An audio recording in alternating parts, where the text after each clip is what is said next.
तो आज है विपत्तारिणी पूजा और इस पूजा का अर्थ होता है कि जो हमारी माताएं हैं अपने बच्चों के लिए अच्छी तरह से स्वस्थ और देखभाल रखने के लिए यह पूजा करती है, जिसमें हम काली माता की पूजा करते हैं। इस दिन हमें 13 पूरी खानी पड़ती है और 13 पूरी तो संभव नहीं होता है ना एक इंसान को खाना। हाँ, भले कुछ लोग खा लेते हैं। तो इसीलिए आज हम लोग छोटी छोटी पूरियाँ बना रहे हैं और यह पूरी बना रहे हैं मेरे पापा। कि वैसे तो मेरे पापा को पूरियाँ बनाने का मन था नहीं, बट मेरी मम्मी को जाना था पूजा देने के लिए। तो इसीलिए मेरे मम्मी ने मेरे पापा को कहा कि आप पूरियाँ बेल दीजिए, मैं नहीं बेल पाऊँगी, मुझे पूजा देने जाना है। पहले तो मेरे पापा ने मना किया, फिर मेरी मम्मी ने इतने प्यार से कहा कि पापा लास्ट में हाँ बोल दिए। और यहाँ पे पापा को मेरी मम्मी ने कहा था कि छोटी छोटी पूरियाँ बनाने, लेकिन पापा छोटी से थोड़ी अधिक बड़ी पूरियाँ बना रहे हैं। और मुझे तो ये समझ में नहीं आ रहा है कि यहाँ पे पापा गोल पूरियाँ कैसे बना ले रहे हैं यार। और यहाँ पे तो जैसे कि पापा गोल पूरी बना रहे हैं, बट मुझसे बनता ही नहीं। मतलब मैं जब भी बनाने जाती हूँ आड़ी तिरछा मिर्चा बन जाता है मुझसे।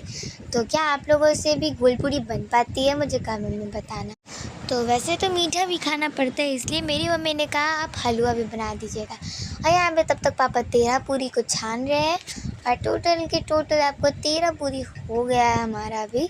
और अब बारी आ गई थी हलवा बनाने की, जिसमें हम यहाँ पे अब लेंगे सबसे पहले कढ़ाई, जिसमें आपको बेसिकली समझ में आता तो होगा ही बनाना, लेकिन जो बहुत लोग को अगर मतलब बहुत कम ही लोगों को नहीं आता है, तो यहाँ पे मैं बता ही देती हूँ कि एक पैन लेना है या फिर एक कढ़ाई लेना है, जिसमें आपको डालना है सूजी और फिर उसे गोल्डन ब्राउन होने तक भून लेना है।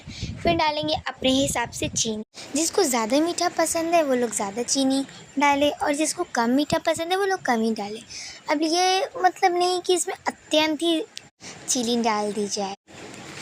और अब इसे और अच्छी तरह से भून लेना। आँच को तेज करके इसमें आस्ते आस्ते पानी डालना है और फिर इसे मिलाते जाना।